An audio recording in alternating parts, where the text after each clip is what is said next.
Teachers are requested to fill the front benches. Teachers are requested to sit in the front rows.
Namaste and a happy evening to one and all present here.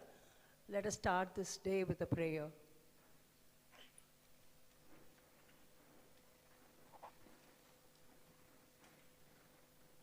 आकाशात् पतितं तोयं यथा गच्छति सागरं सर्वदेव नमस्कारः केशवं प्रतिगच्छति செடியாய வல்வினைகள் தீர்க்கும் பெருமாளே நெடியாய வேங்கடவனின் கோயிலின் வாசல் அடியாரும் வானவரும் அறம்பயரும் கிடந்தியங்கும் படியாய் கிடந்துன் பவளவாய் காண்பேனே படியாய் கிடந்துன் பவளவாய் காண்பேனே பவளவாய் காண்பேனே.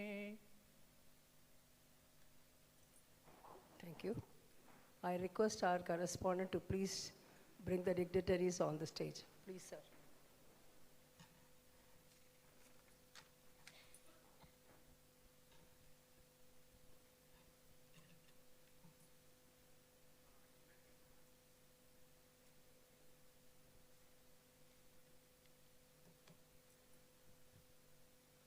Learning is a lifelong process that helps we educators to grow, adapt, and evolve. Today, we have with us a very special guest and an excellent speaker, Sri V.S. Deshpande, Senior Advisor, Volunteer, and former Secretary of Jnana Prabodhini, to enlighten us with innovative practices which will empower students to think critically and discover new ideas on the topic enlightening education. As Trustee Secretary of Jnana Prabodhini, he has actively contributed to its philosophy and national building educational practices, promoting man-making education rooted in social consciousness through value-based education, youth leadership development, capacity building, and entrepreneurship development programs. With more than 3 decades of experience in rural development, participatory resource management, training, and institution building, he has contributed to several national and international development initiatives. His lecture series is countless. We are honored to have you here, sir, and we welcome you. I extend my warm welcome to Sri Prashant Devkar, Head and Teacher Trainee, Member of Executive Council and Government Body, Jnana Prabodhini, and Sri Anil Kicha, the backbone behind the success of each and every event happening. And Sri Praveen Tatia ji, Member, State Minorities Commission, Government of Tamil Nadu. On behalf of Agarwal Vidyalaya Junior College Management, I extend my warm welcome to all the dignitaries present here, principals, vice principals, teachers from different schools. I would now request our correspondent, sir, to honor our guest with a shawl.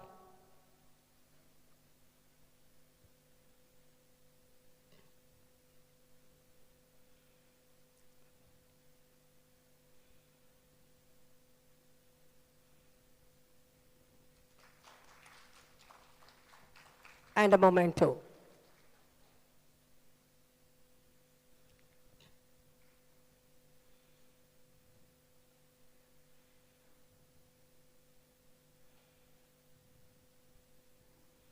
I request Sri Ashok Area ji, correspondent of Vivekananda School, please honor Mr. Prashant ji, sir,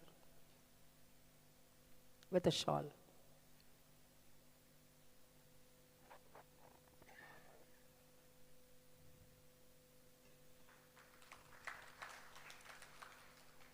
Over to Anil Kicha, sir.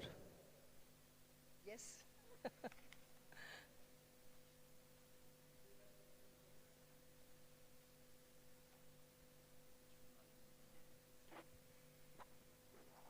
Good afternoon, everybody. बहुत गर्मी है ना? It's very hot.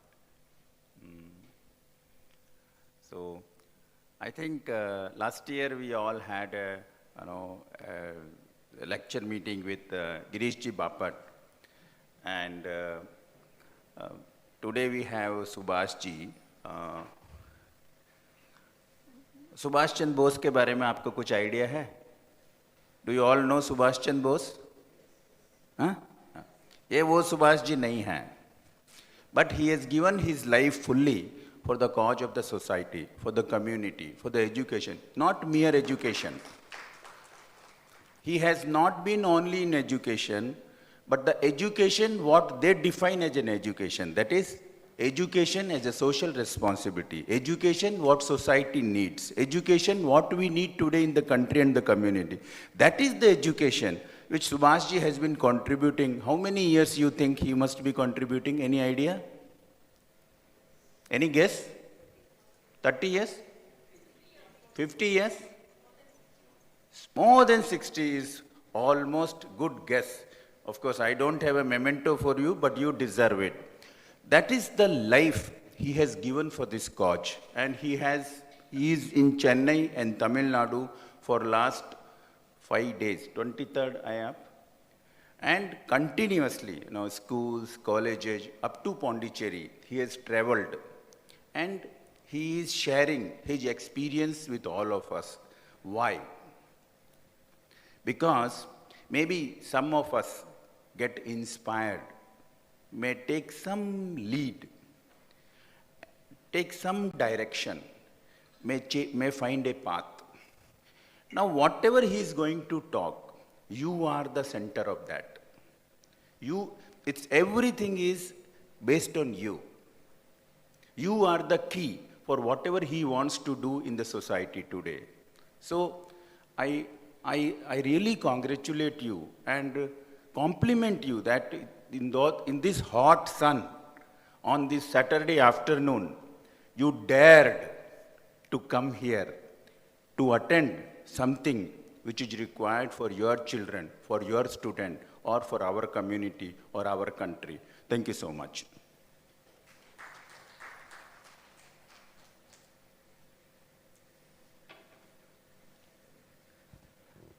Now I request Desh Panditji to address the gathering.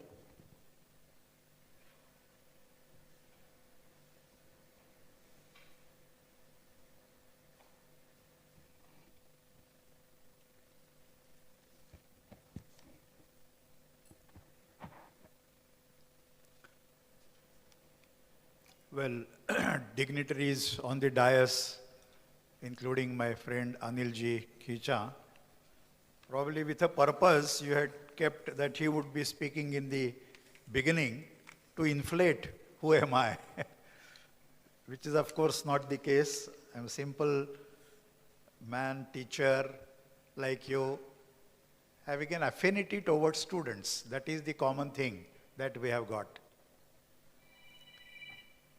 As the topic has been kept today, I was wondering that designing experiences for social responsibility in classroom and beyond.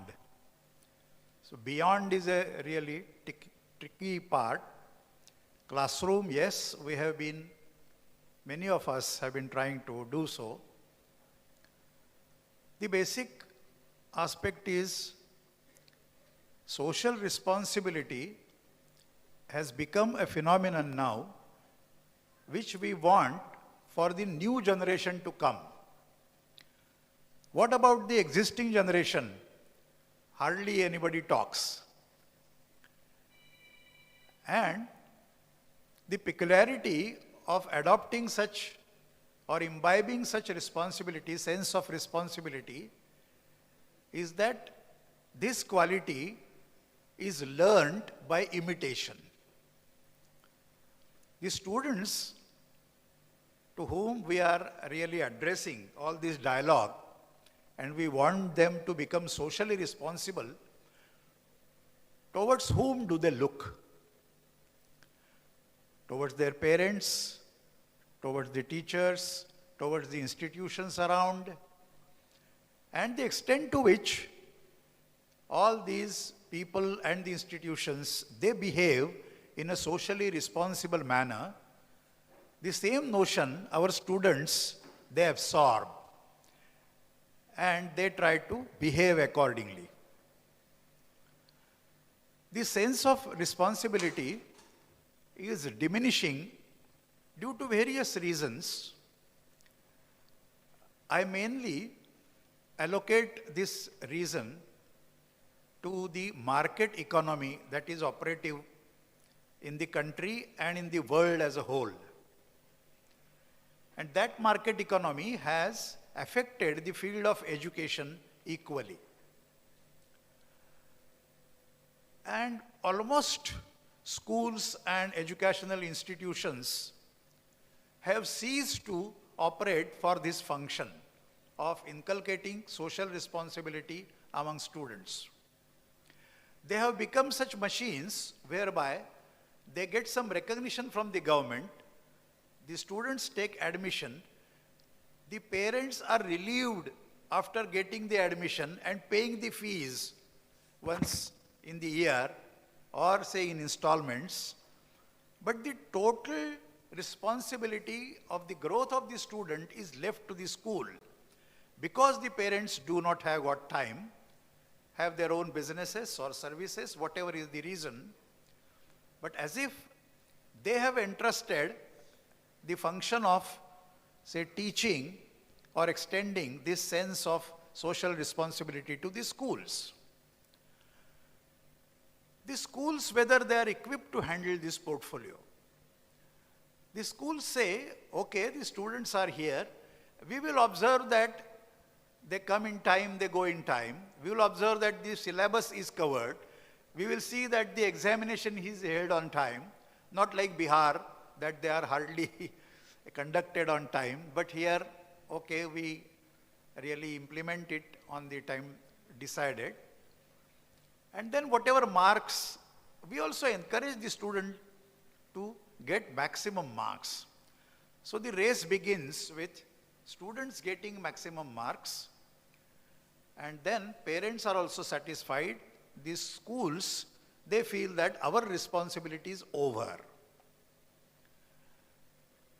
In all this game, what happens is there is alienation. It's a left-sided word, alienation between education and social responsibility.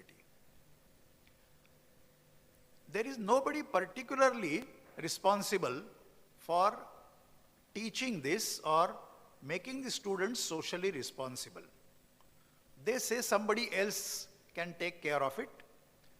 It is not our or not responsibility of only our institution.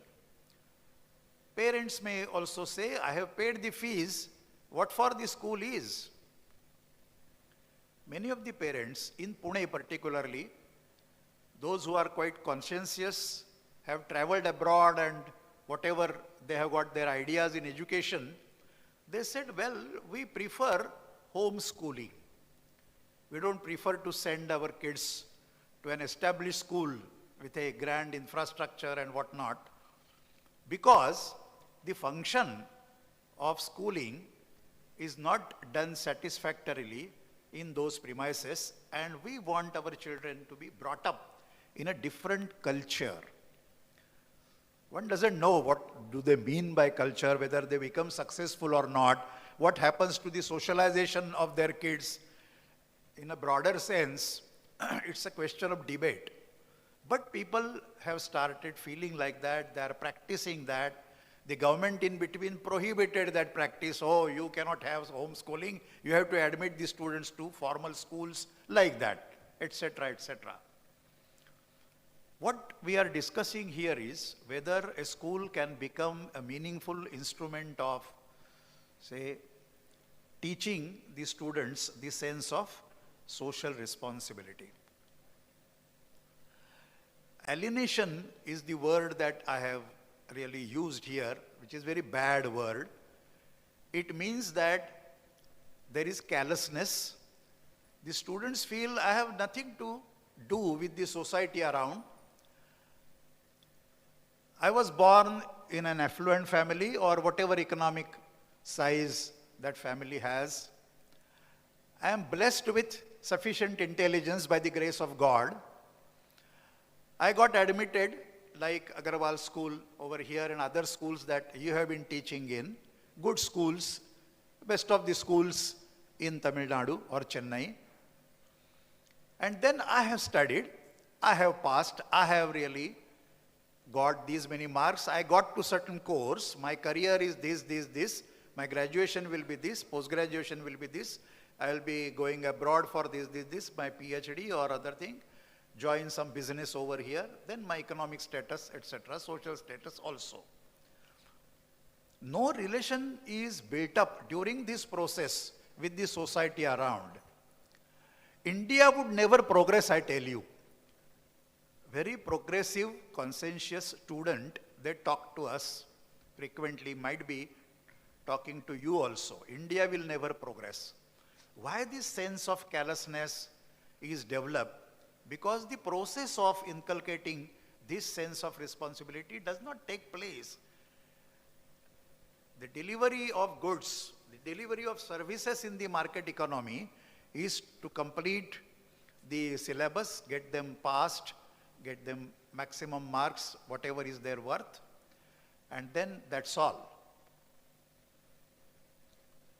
The institutions like you and other institutes in the town, those who want to tackle this issue of social responsibility have to go or cross slightly the boundary of this function. The responsibility of a school, it should be different than the existing one around or in the state or in the country as a whole. What do I mean by that? The type of relationship we need to build up with the students is to be different, is to be qualitatively different, and that is how the teachers need to think over it, think over the design of these experiences in social responsibility. That is why today's topic is there. When we say that we have to design the experiences, what situations we will say want our students to get exposed, they would be the situations primarily those they will be facing in their real life. So how to simulate those real life situations while they are in schools?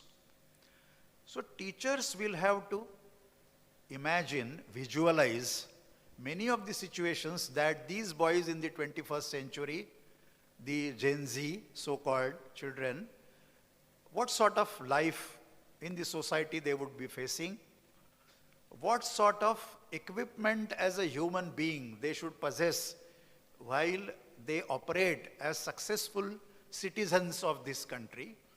So whether that right type of citizenship is being shaped in the process of education that we are having in various schools. Philosophically, India is very big, very tall in the world, throughout the world. Even persons like Swami Vivekananda, he said, well, education is the manifestation of perfection already in men.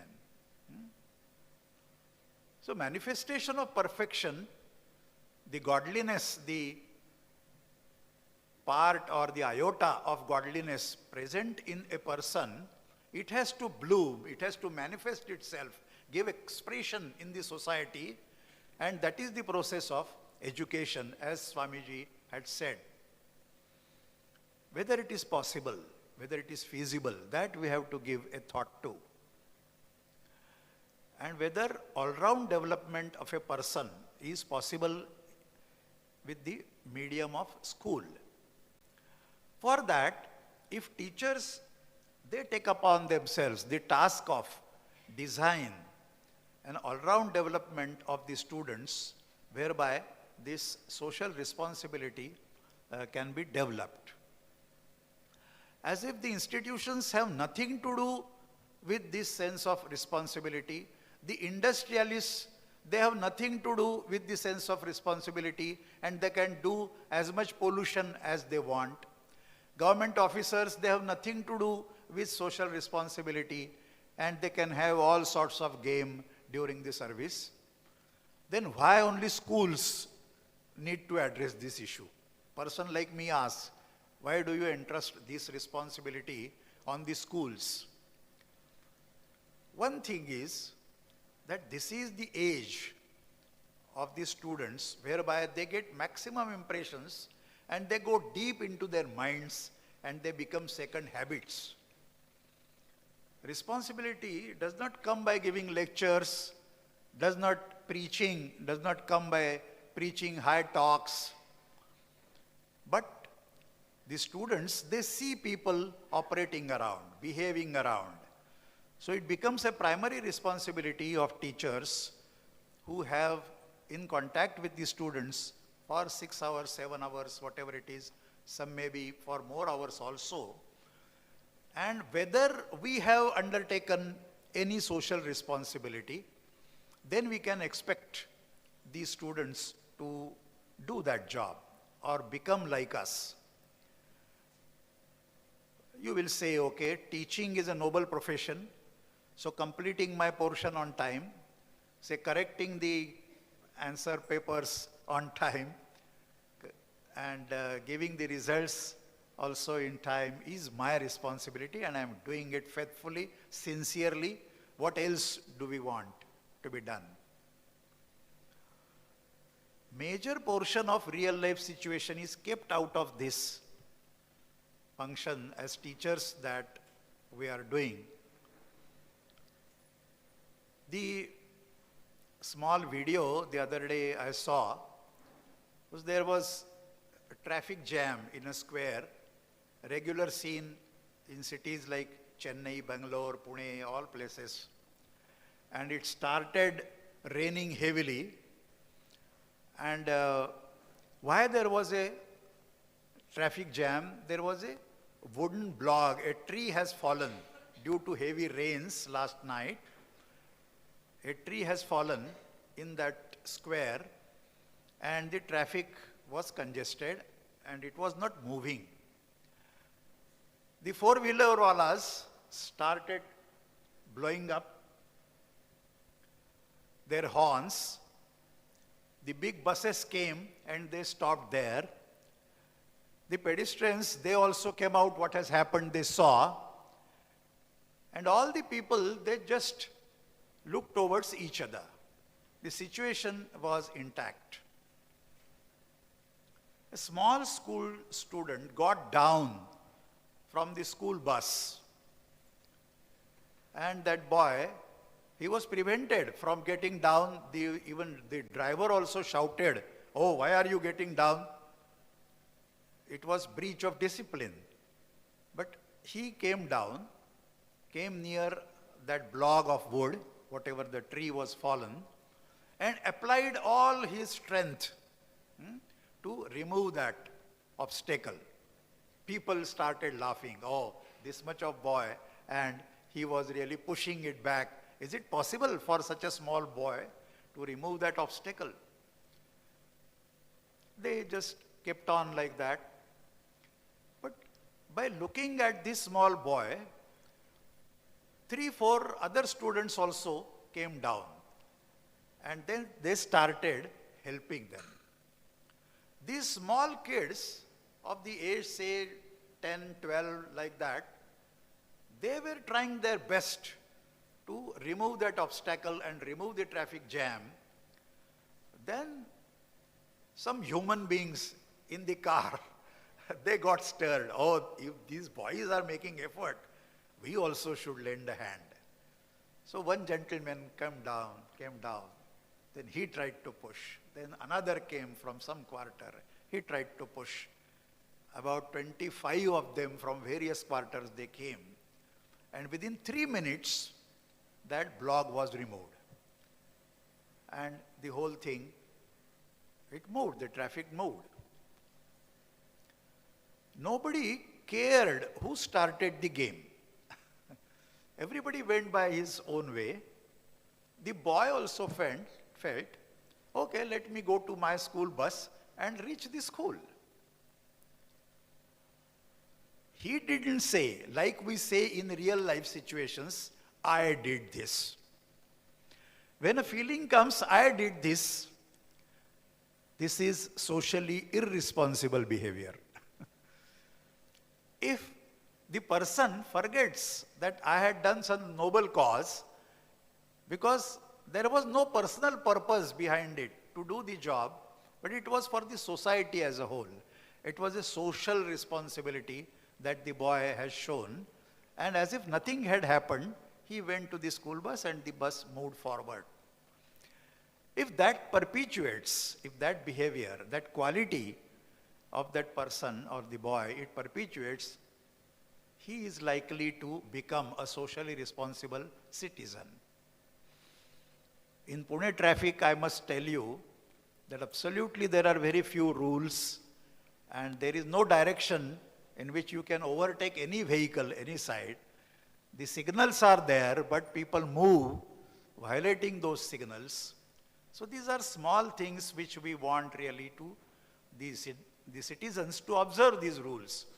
When we mean by social responsibility, the citizens should behave in a responsible manner in day-to-day life, in public life, but that is never taught in schools, that is never taught in families, and there is no opportunity whereby the students inculcate these habits.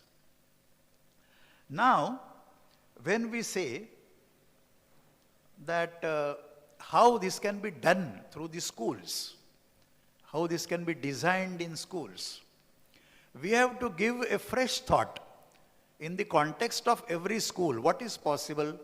What are the groups here where I can really make them assemble at one place, give them tasks? In Jnana Prabodhini, we have devised 3 methods of really starting this practice. Not that we have become so much successful, but I am just sharing with you what can be done, and there is likelihood that some of it, that effort may succeed. 3 types of tasks we design. One is called as an individual task, the second is a paired task, and third is a group task. So, what are the small activities at the school level that you can give to students, a task which can be individually performed, a task where a pair of students, it is needed that they come together and operate that task, and where a group of say 4 to 6 students, or in case some larger group also can be taken depending on the task. But these 3 compositions we have tried out and are operating till today.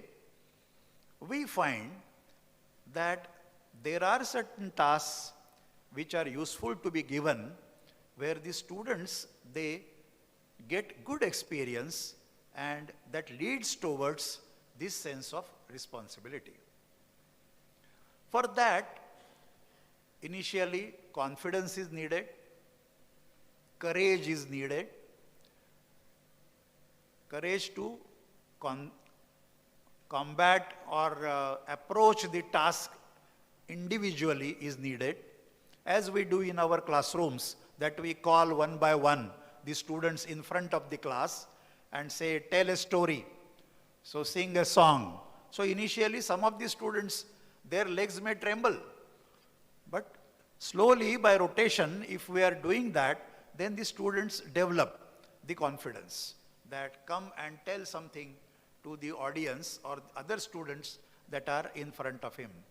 So individually some things are performed there. Gradually, that level of complexity leading to courage, that is planned. Let me give an example. Say a 8th standard boy, what we told that boy one day, that there is a tunnel in the Ghat nearby Pune, about say 5 kilometers away.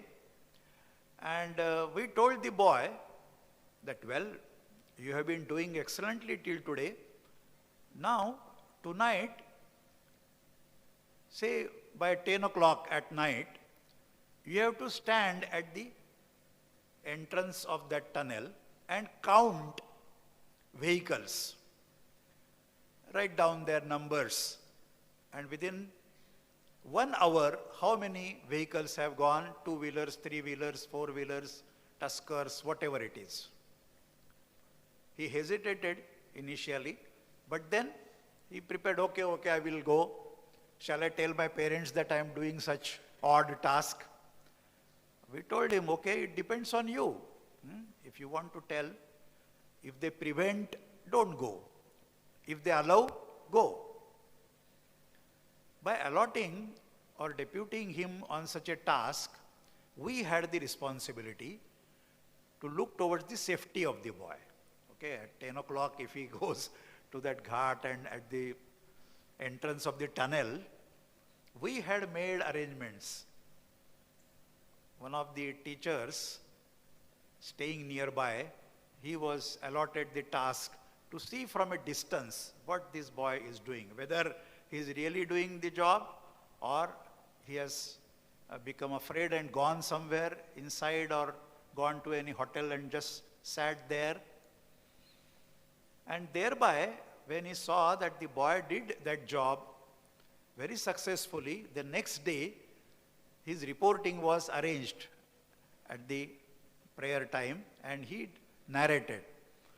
There was a sea of difference in the level of confidence that he had gathered, that I did this, so many two-wheelers, so many three-wheelers, so many four-wheelers, they have passed by, like that. He said, sorry.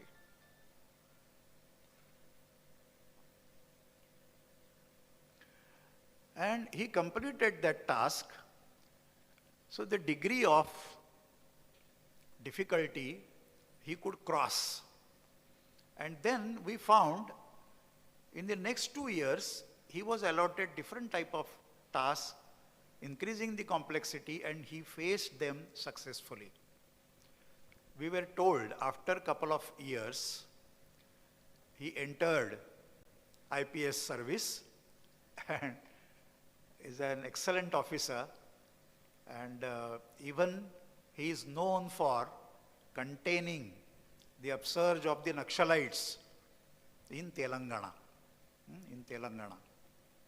So such things can happen. But the school has to decide whether such tricky task is to be given, who is responsible if something bad happens, what will the parents say, the society will say. So it's a guarded experiment. So it depends on the difficulty level.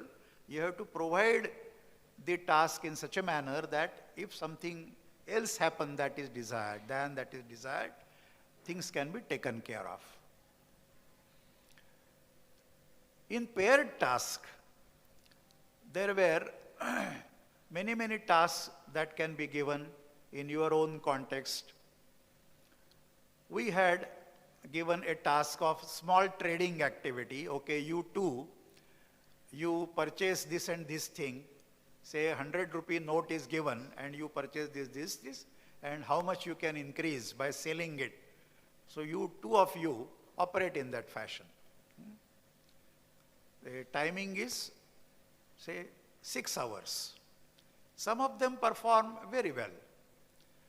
Further, they are given tasks at the Diwali function, that there are Diwali lanterns and their groups, they are allotted a task of, so you design, you prepare, manufacture your own Diwali lanterns, sell them, and then whatever is the surplus or the profit that they get, so that will be the provision for the educational tour in vacation. So that can be used.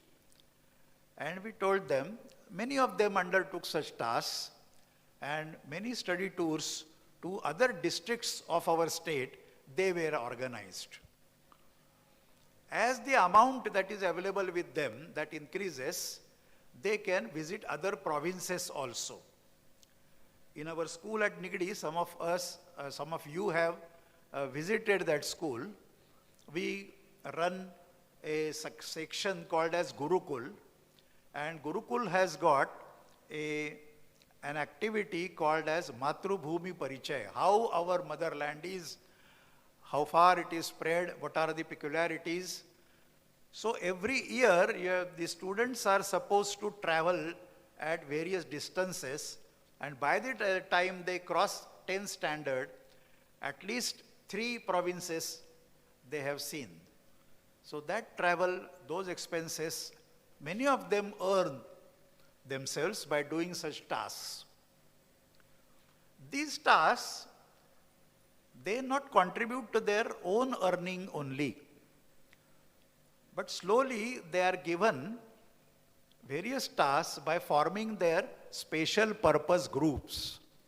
What we do is, we get a feel of situation, what the students want to or they like to work into, the sectors of development, as we say. So energy, conventional energy and non-conventional energy is a field whereby students want to work.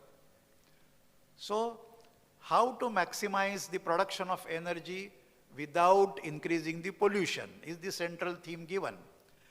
And boys from say 5th standard to 10th standard, they become vertical groups of this special purpose group. And then what they are done is, experts, the professionals from the real life situation, the people, engineers, businessmen who work on this issue, say minimization of pollution, they come and address these students. So they now devise what can be done, what is the reason of pollution, how that can be really made good or removed. Water sector. Availability of water, there can be many projects, and preventing the pollution of water is another thing. A group task was given to one of the groups in our Salumre school. There is a river by name Pavana. Pavana river is a perennial river, flows 12 months a year. But it gets polluted because there are many industries on the banks. Now what these students were told, that you go and make observations, and their teacher taught them, say, how to measure the biological oxygen demand, the chemical oxygen demand, okay, BOD and COD, and those readings they take, and now find out what are the reasons, why the pollutions occur, and what can be done. The boys came out with answers that removing that polluted water is very difficult and costly. Having, say, sewage treatment plants, that is a very costly business. Whether we can prevent that. So people who really pollute the river, whether they can prevent that, what students can do. They said, okay, we can go and request various people. We said, start from your own village. From wherever they came, they went to house, okay? And they said, now washing clothes on that river is not good. So the Gram Panchayat, they went to the Gram Panchayat and told them that you have separate arrangements whereby the waste water doesn't enter again. You have a separate pit for that, okay? Went to some of the industries, requested the Maliks over there, owners of those industries there, that please have treatment plants there. The industrialists, they asked, what do you do at your end? They say, we celebrate a festival called as Pavana Mai festival. Pavana is our mother, the river is our mother, and every year on decided dates, we take out processions. It's a group task.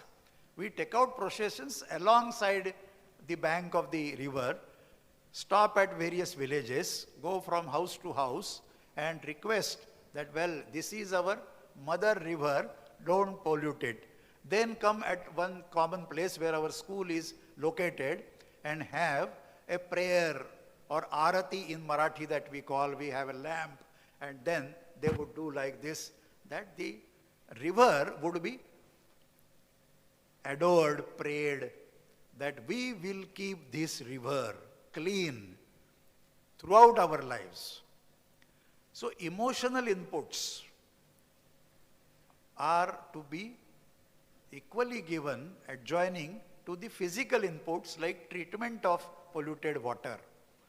So this socially responsible behavior, it starts from the notion in one's own mind that, okay, this is our river, we should keep it clean, and we want clean water so that it affects or keeps our health good, because there were so many results of polluted river. So they understood the chain, and then they themselves stopped operating or polluting that river. So there could be many innovative ways in which, depending on the local situation, you can do such things. Say like tree plantation. It's a common thing you can do in your own premises. So tree plantation, so really let the students understand what is the significance of planting a tree. Then of course, that particular tree is assigned to a group of, say, 3 students. So they take care of that, watering the plant, then whether any organic manure is to be applied, or in summer season some mulching is to be done. So the growth of the plant is the responsibility of the students, and then they are given statistics, how much should be the cover, green cover for our country, how much it is today. So cognitive inputs, information in our area, that is slowly shared with them one by one, but the behavioral aspect, the practice aspect is connected to this task. So that is one area whereby students take such responsibility. Use of plastic, one-time use and throw, and all that waste, dry waste management is a topic we struggle with. Hardly much of the success is achieved till today. But then how to segregate plastic waste depending on the thickness, right? From a very thin polythene bag to a bottle of, say, Bisleri water. How to segregate that, how to process that. So this simple behavior, if that is converted into habits, students feel that I need to do this. I had an occasion to see some of the schools in Japan. And those boys, I was surprised, right from their childhood, they were given such a training that they segregated all this type of waste. And even there was a timetable that when do you really throw your vegetative waste, on what day you keep that bucket outside and the corporation, that staff would take it away. Okay. So a group of students that was assigned that responsibility, and they accompanied me to visit a waste disposal plant. Waste disposal plant was a completely automated plant, computerized plant, where there was no smell, no foul smell. So the students observed that waste can be very efficiently disposed of, can be processed, and the civic situation around that can be kept clean. So such opportunities whereby these things, waste things, they are processed, if the students see this, and they can really start behaving likewise. How to deal with human beings, other human beings. Some of you might have come across the organization called as Scout. Scout has been a worldwide organization, and the basic lessons are do one good thing per day. And if you do one good thing per day, then you are given certain small, say, prize. Okay, small prize, or say recognition before the group. And even take an old man, say, hold his hand and help him cross the road is a good thing, good behavior. So such small things, the Scout organization teaches the students. The first aid kit is taught to students.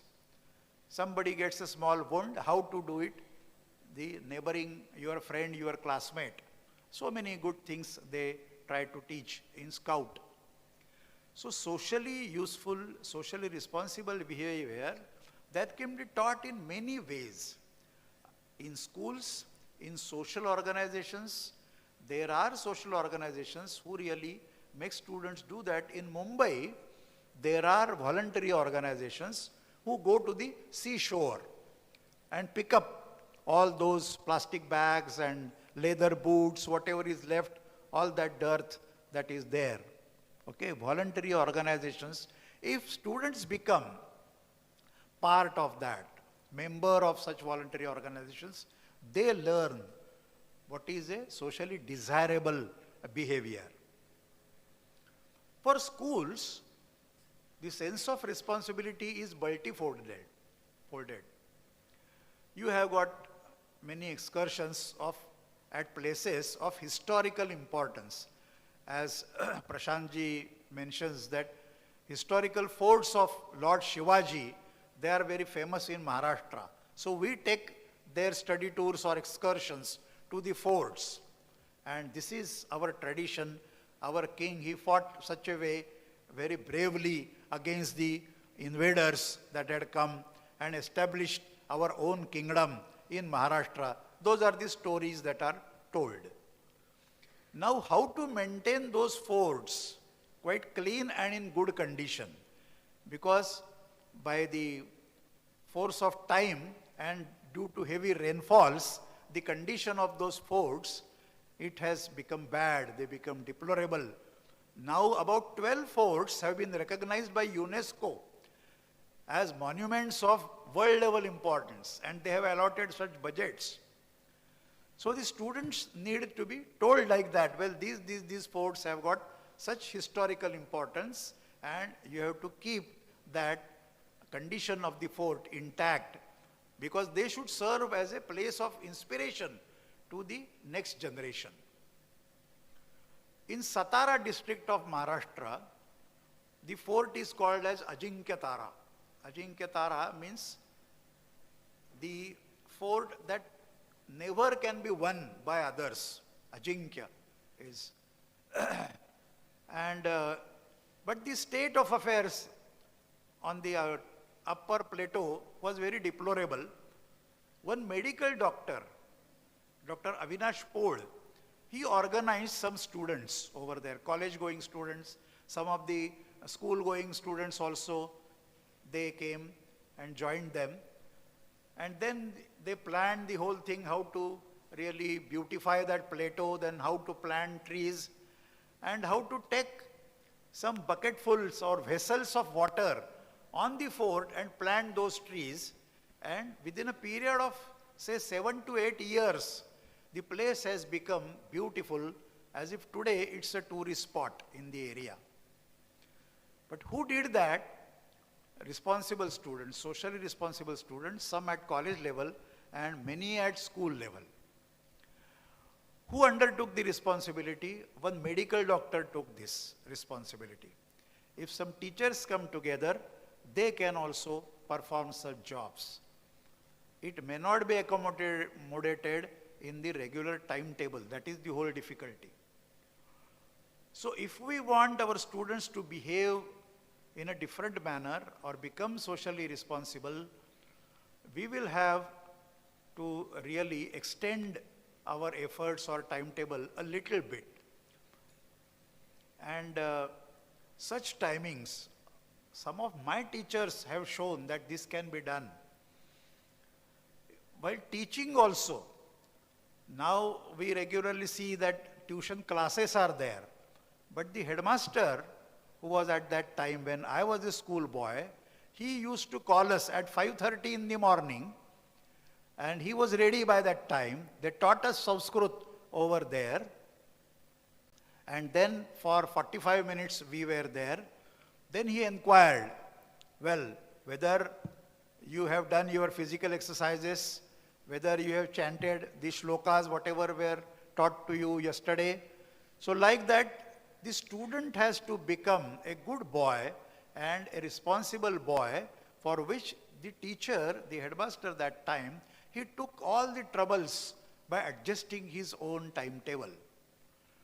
So the impact of his behavior is so deep on my mind that whenever I recall the efforts that he has taken in my development, I feel that, oh, I should always do like that for my students. Okay, if they come, I cannot say that my timing is over, now you come tomorrow. No, please come. So that type of relationship with the students, if that is developed between the teacher and the student, then the callousness in the minds of the student, that slowly diminishes. if that carelessness or indifference, we can say, indifference between the minds of our minds, if that is reduced, the students also understand that our teachers, they crave for our development. They want us to develop nicely. They find out so many ways that we should get these new things. So our teachers, they used to take out books from the library. Oh, you read this, okay? Then we used to give some group tasks to the students. Okay, this is a bunch of newspapers. So you cut out some articles which pertain to preservation of environment. So this is a group task given to students. They read out, find out those cuttings and make a nice notebook of those cuttings. So simple ways and means also can be devised whereby students learn that this is an exercise whereby I can increase my knowledge about preservation of environment. There could be any topic of your choice, depending on the area around. Some of the exercises were given by one of our teachers over there. She did her PhD in how to inculcate feeling of social responsibility in 8th grade boys. She has published her research thesis in Marathi, Samajik Janiv, that is social responsibility, how to inculcate sense of social responsibility in 8th grade boys and girls. She tried out 33 types of exercises over there, and I do feel that it can be translated into Tamil, and you can prescribe those exercises to your students and you can add to that. We will not, or she will not demand for any royalty. If it becomes a manual for the students to be used by your students in your own schools, so such exercises can really be devised whereby they operate and devise their sense. Some of the topics were pertaining to faith and superstition. This is also a very socially responsible behavior, that to analyze things, to increase the scientific temperament among students, it is very much required. In today's times, tomorrow's times, what we find that the students, they fall prey to all these superstitions because of the environment around. In the family, they perform certain tasks, go to certain priests whom, instead of treating them medically, they would say that you pray this, give me such money, do this and that. How to remove that? So even our students have addressed this issue of removing the superstition. And removing that is a very important task in today's times, in rural areas especially. So there could be diversity of topics that you can handle. The type of society that we are living in, there are many books and many fashions that can be done. In our Nigadi school, one of our professors or the teachers, Shivraj, he did a thing that he published a book called as How Study Tours Can Be Designed and Conducted, whereby students learn socially useful behaviors. As I talked about cleaning the forts or the fields of inspiration, that is one part. Taking care of your rivers is another part. Taking care of the plants is another part. Removing pollution and avoiding waste is another area. So many things can be learned, and how they are really addressed to and what students can really learn during those exercises. First, design the study tour, then conduct the study tour, and then evaluate the performance of the students and do the debriefing. After that, discuss with the students what was correct, what was nice that was achieved, what were the wrong things that were performed, what needs to be improved. So briefing, implementation and debriefing are the integral part of any such design. In whatever context you can undertake that. Okay. So even say using the textbooks from one generation to the other generation, that also is socially useful behavior. So how to really handle your books and keep them in good condition, how to handle the books in the library. Don't tear good pages of pictures. That is to be taught. So there are many, many such occasions whereby the boys need to be told about it. Natural disasters, they are the occasions where boys, probably in the morning I gave this example, in one of the districts named as Sangli, there were floods in the last rainy season. The 9th grade girls came to the teacher and they asked, oh, we need to help the students over there. What can be done? We want to go there. This teacher became very anxious how to send these because the distance is about 200 and odd kilometers. So all cannot go, a group can go. Ask your parents whether they can contribute for the bus fare there. Then what activity you will do when let the floods recede to a certain extent. The girls, after 2 days, they assembled in groups, traveled that distance by state transport bus, went to a school and visited their library, which was completely spoiled and soiled by the mud. All the books were drenched with muddy water.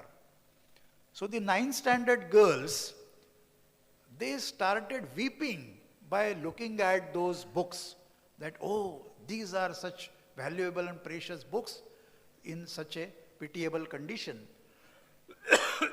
They stayed there for 2 days, took out cloth, wiped out all those books, and then made them clean, improved the binding where it was necessary, and rearranged the cupboards.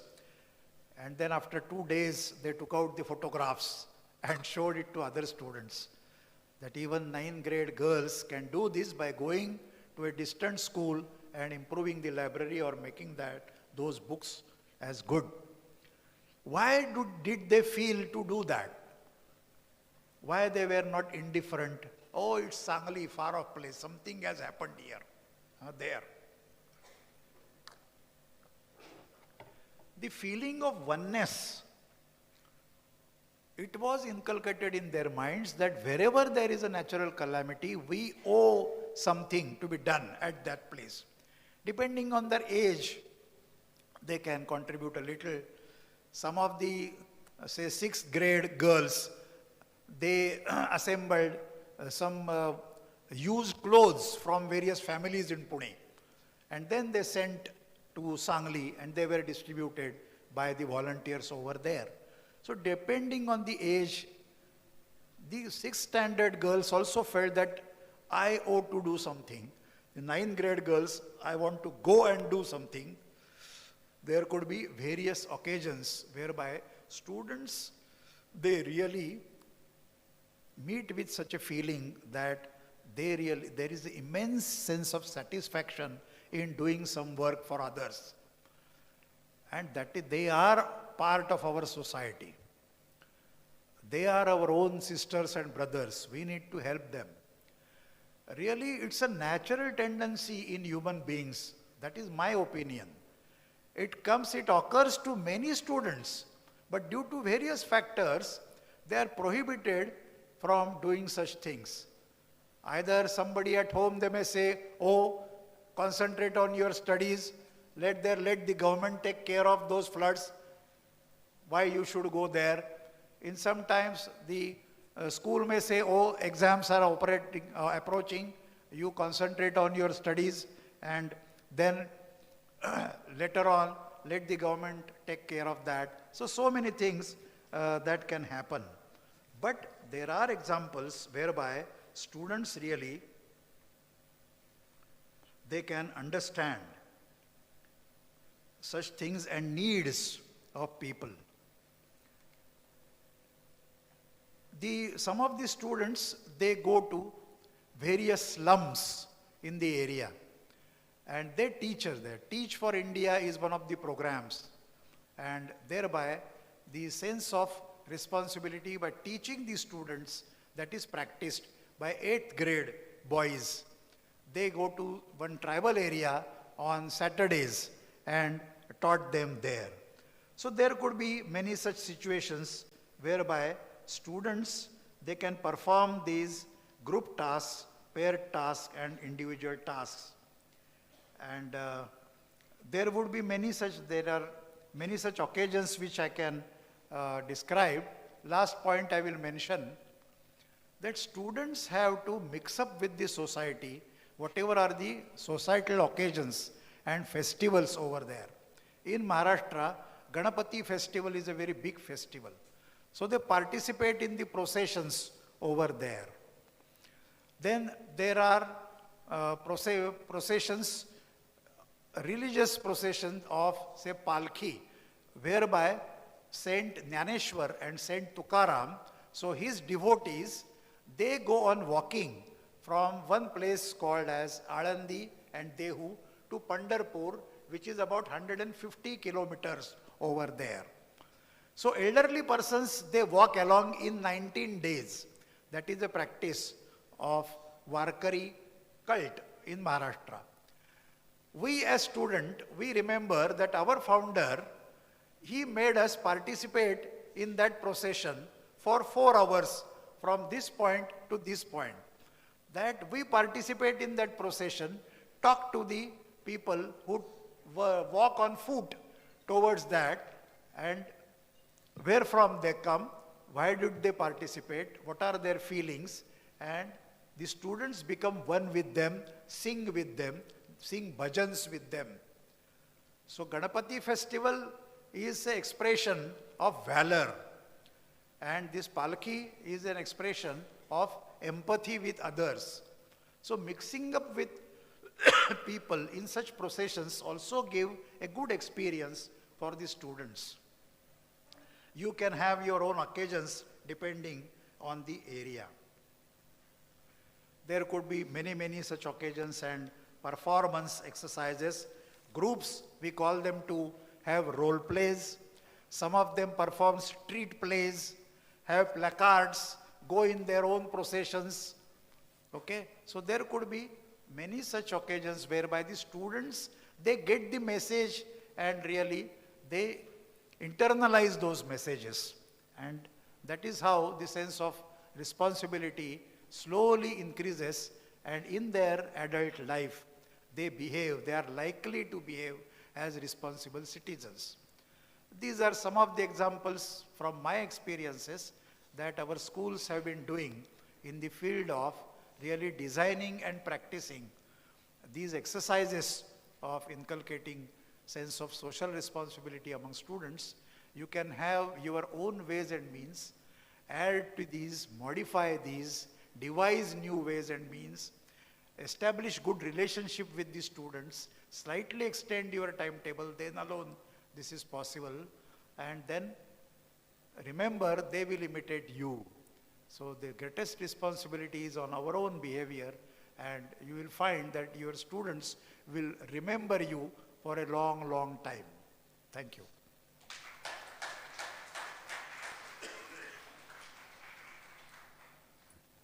Thank you, sir, for your thought-provoking speech. It was really mind-blowing. I think there are good takeaways from his speech. And definitely we will see that we will reward the children by doing a good thing a day. I think that's a nice point I liked from his speech. We can ask the children to do a good thing per day and reward them. And we can also have a good relationship with the children and make them understand the social responsibilities. Thank you, sir. Thank you so much for your speech. Anybody wants to ask anything? Any queries?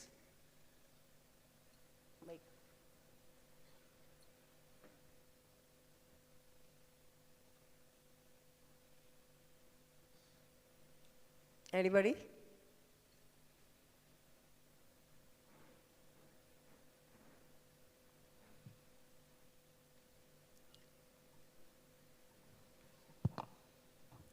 Namaste everyone. I'm Sudha from DAV Kurusikshanam. I understand the social responsibility we should inculcate to the students, but come to the implementation, as teacher I'm really worried how we will be able to implement in our curriculum. As a part or as a extracurricular activity, the implementation, it's not very clear how we will be able to do it.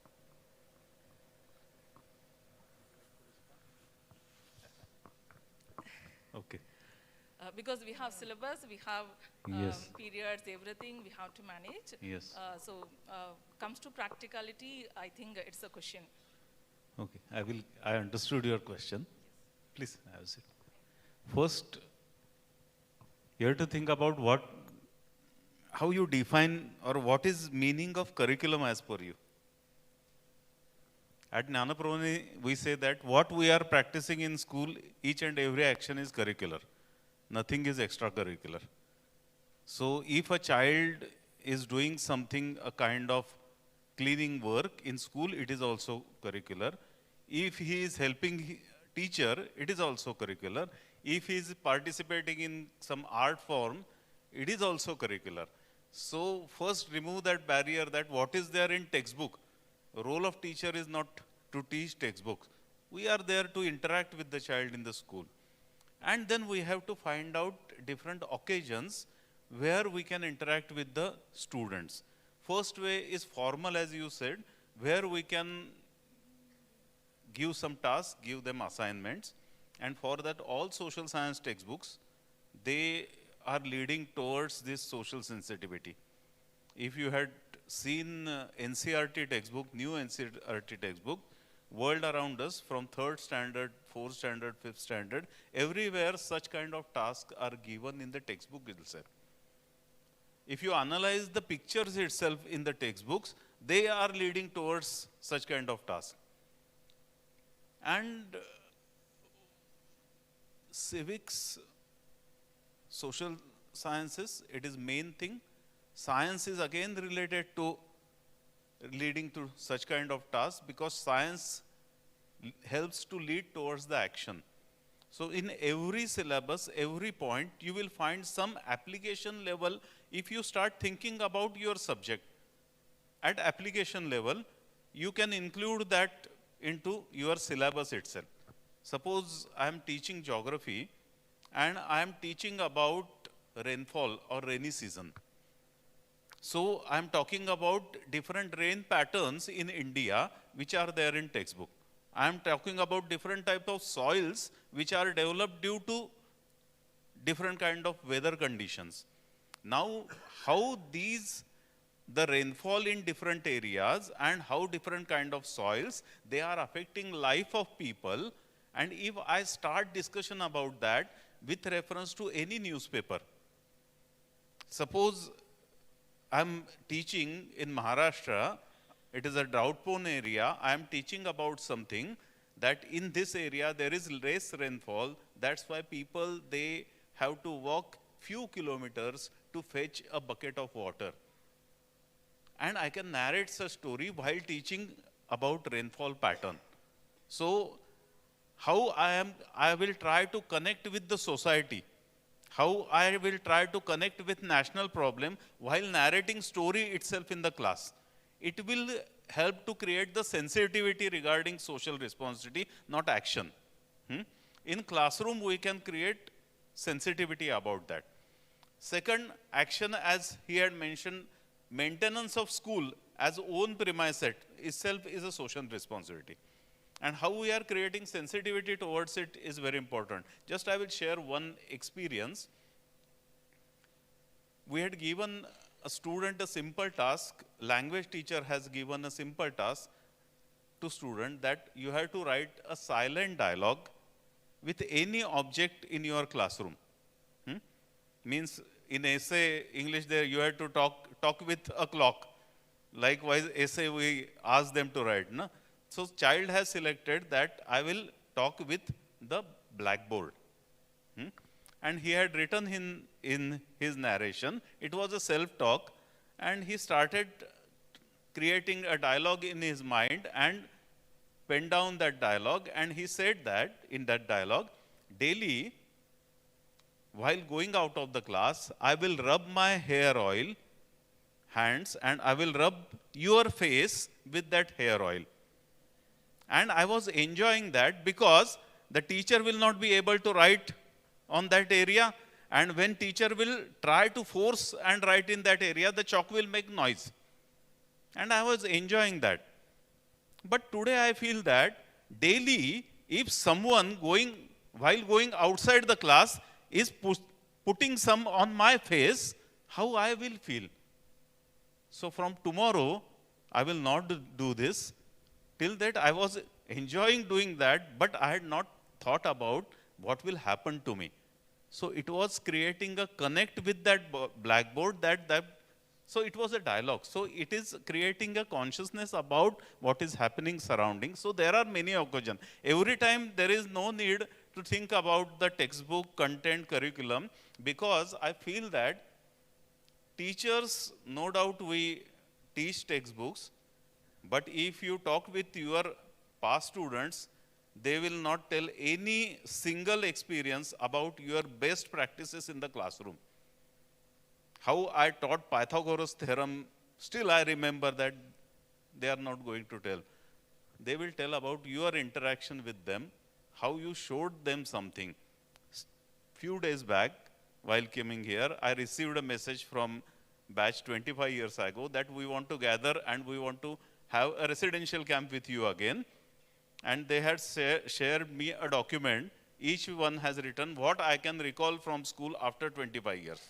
And they are saying we enjoyed excursion, we enjoyed participation in social work, we enjoyed cleaning the classroom.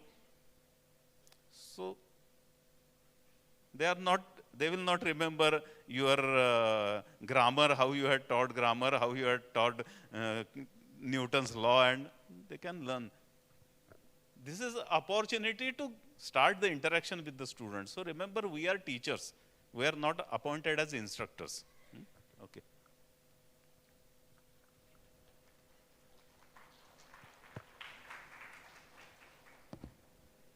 Any other questions?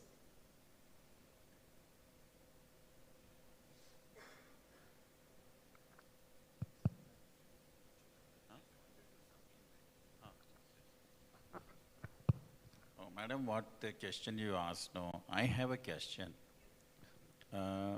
Is it relevant to have that social responsibility attitude in our children?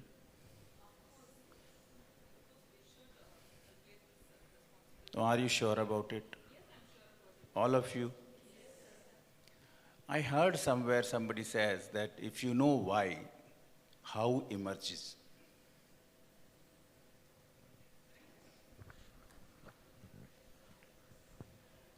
Okay. We have still 3 minutes are there with us.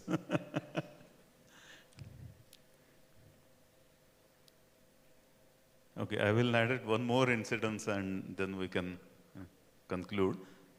First incident I share is about reflection, how I connect with what is happening around me and mainly with my action.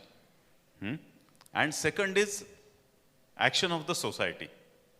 So the opportunity was created during this silent talk where I can connect, I can reflect on my action. But what is happening around, how society is responding to us, how we are interacting with the society. As he mentioned that in Jnanaprabodhini, we have practiced that we take students for 5 days residential camp at different localities. 5th standard students, they will stay in a small village or something in district only. 6th standard, they will go to nearby district. Likewise, they will go in 10th standard. After 10th standard examination, they visit border states.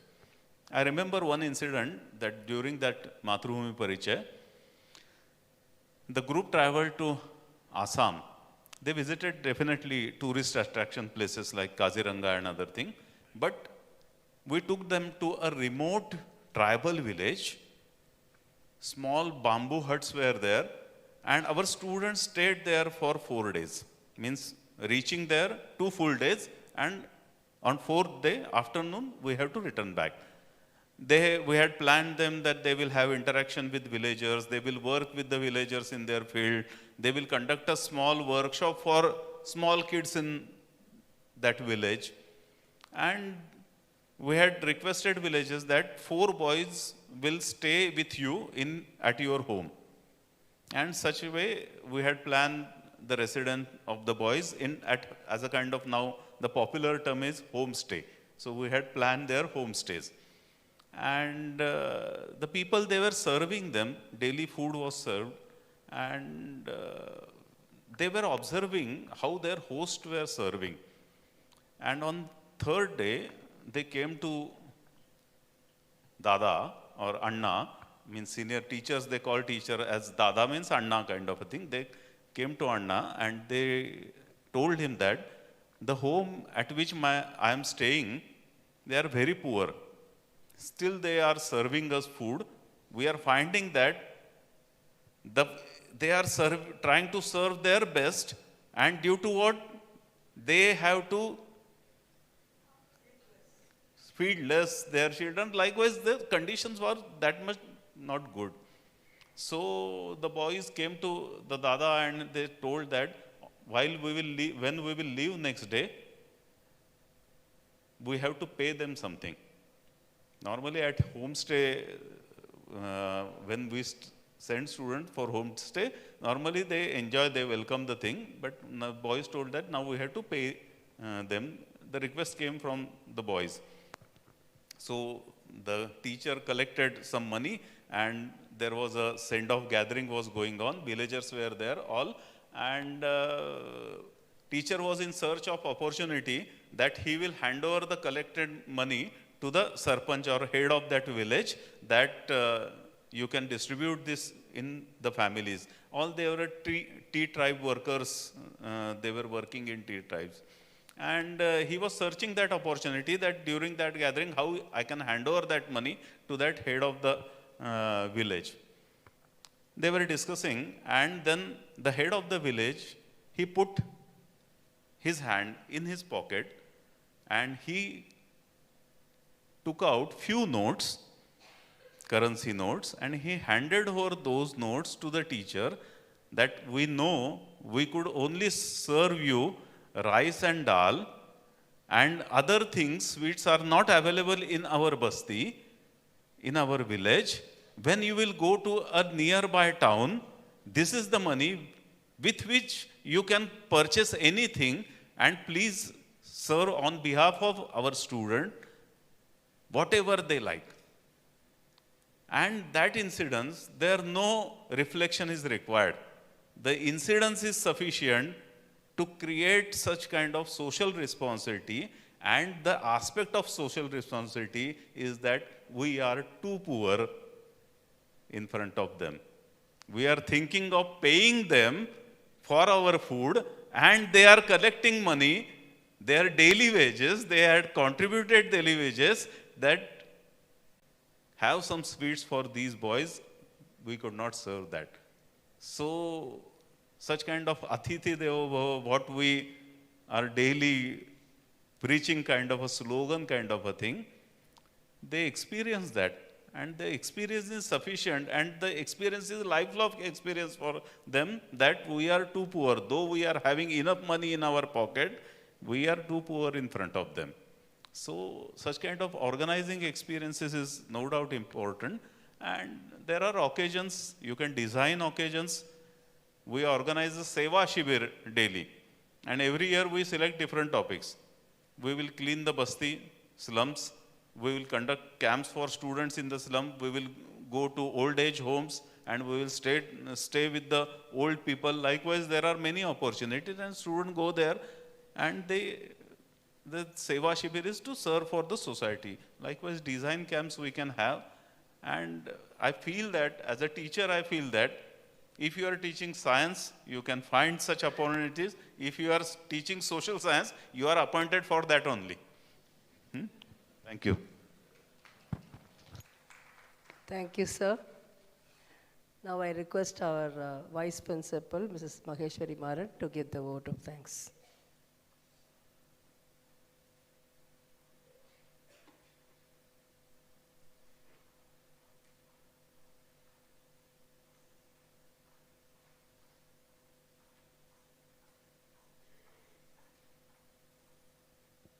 A very good evening to one and all gathered here.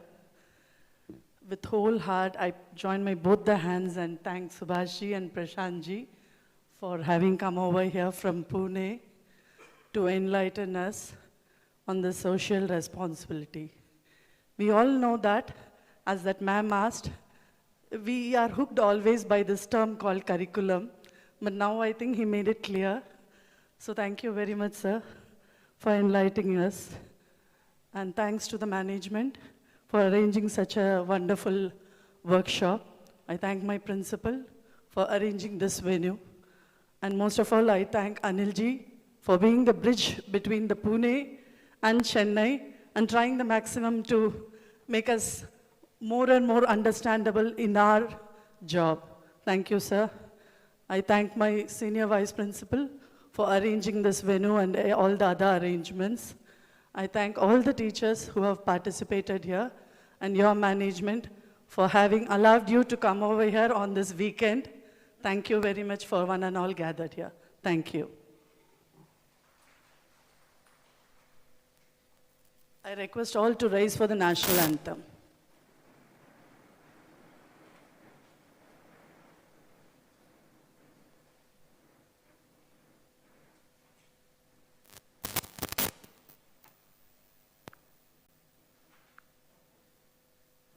जनगण मन अधिनायक जय हे भारत भाग्य विधाता पंजाब सिंध गुजरात मराठा द्राविड़ उत्कल बंगा विंध्य हिमाचल यमुना गंगा उच्चल जलधि तरंगा तव शुभ नामे जागे तव शुभ आशीष मांगे गाहे तव जय गाथा जन गण मंगलदायक जय हे भारत भाग्य विधाता जय हे जय हे जय हे जय जय जय जय हे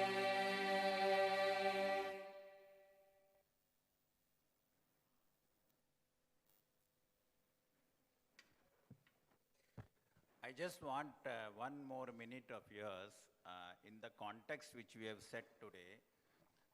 Whatever job you are doing, being a teacher is an easy job, you think? See, you know that earlier people have 5 children, 6 children, 8 children, 10 children, nowadays 1 or 2. Why? Because parents are unable to handle. They can't manage even 1 or 2 children. And teachers handling how many children? You are mother or father for so many children consistently with it. So the job which you are doing is unbelievable. It's not possible humanly. So if you are doing this, means it is the toughest thing you are doing. So anything else, and one thing just I want to tell my personal perception, curriculum which we talk about is for me. The social responsibility what we talk about is for the world.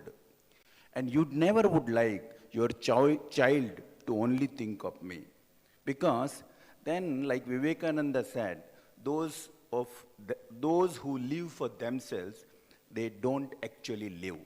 We don't want to create that sort of society, isn't it? And you are the only way, you are the only route, you are only instrument to give those citizens to the society no parents can give. It's only you can give. Thank you so much.